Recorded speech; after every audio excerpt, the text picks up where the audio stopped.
అఖండ movie post phone అయింది. దాని గురించి అంటే చెప్తా చూడండి. కొన్ని సమస్యలు చెప్పి రావు. దాని వలన పోస్ట్ పోన్ అవ్వడం వల్ల మనకు అది ఇబ్బందిగా కనబడుతుంది. సో దానివల్ల అది వాళ్ళు ఏదైనా టెక్నికల్ ప్రాబ్లమో మరి ఏంటో తెలియదు. కొన్ని సిచ్యువేషన్ వల్ల ఆగింది. ఇంకోటి ఏంటంటే పోస్ట్ పోన్ అయింది అంటే శివరాత్రికైనా రిలీజ్ అవుతుంది. నేనైతే కరెక్ట్గా బల్ల గుద్ది చెప్పేస్తాను. రాసిమన్నా రాసేస్తా. ఎందుకంటే బోయపాటి సార్ గురించి నాకు బాగా తెలుసు.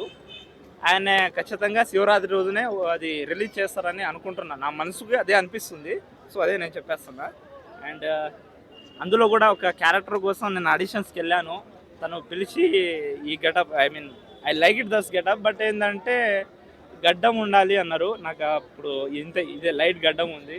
సో కొంచెం బాధపడ్డా, మనస్ఫూర్తిగా బాధపడ్డా. బట్ ఏంటంటే ఆయన చేసే మూవీ హిట్ అవ్వాలని మనస్ఫూర్తిగా కోరుకున్న తర్వాత